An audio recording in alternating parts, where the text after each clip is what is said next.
Okay, basically, I just seen something telling me that Dallas and Fort Worth were like the cities with the highest number of unfaithful wives. And I was like, to me, that was no surprise because I've been living in Dallas for 25 years. So, it's basically true, you know, like let's say if 40, 50% of the women cheat in Dallas or like 45% cheat in Fort Worth or something like that, the numbers are pretty high. It's probably gonna be in the 40% in the other cities, but it's like 50% in Dallas. Half and half. Like all I gotta say about this is this though: if you really think about it, man, especially like young women or whatever with many options, like 80% of them are basically, they got other dudes, man. Like you just know that that's a fact, man. And it's like you don't have to be Sherlock Holmes or Penn and Teller or a magician or nothing like that to know that they have other dudes, especially off the way they talk to a man, like with no respect and no regard, and how they try to buck up to you. They talking to another dude or they boning another dude when they try to talk shit or they try to down talk you, because back in the day women rarely did that, or like they'll be thinking some shit and it'll accidentally slip out their mouth and they'll be like I shouldn't have said that because the dude might smack them upside their head. Back in 1960 or 1955 or 65, they might have got smacked in their face and there was nothing they could do about it, but cry or hold their face like, ow, that hurt. But now it's to the point where like like women are like basically, especially when a woman is attractive, like you can't tell her anything, and especially like if a woman is in shape, then the chances of them cheating is a little bit higher. I mean, a woman being overweight isn't going to stop them from cheating if you're not putting it down right.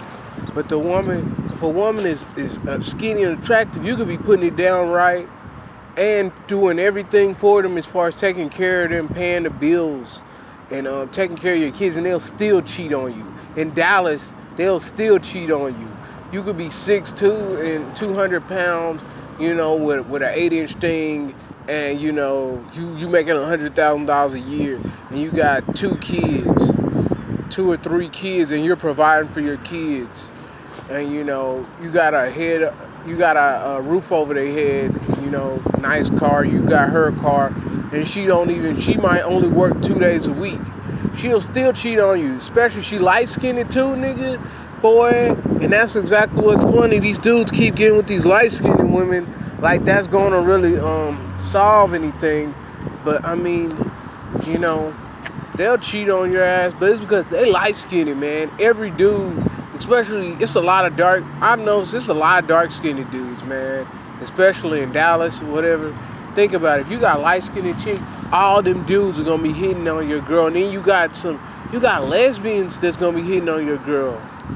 So even if she's not cheating with a man, she could be cheating with a stud or one of those, See, and you're gonna have to be competing with everybody. Every dude is gonna try to take your chick. I'm not saying for you to get with somebody who's fat or unattractive or just skinny with no shape, or just date somebody dark skinned just because. No, I'm not saying that, but I'm just saying you gotta be aware of what's going on out here, because a lot of people on Facebook, especially, they're delusional. They don't know what's going on out here. And I'm telling you from a standpoint of I've talked to a lot of women, I didn't do everyone I talked to. That would be nasty, you could catch something like that. But I've talked, especially on dating websites, I've talked to hundreds of women.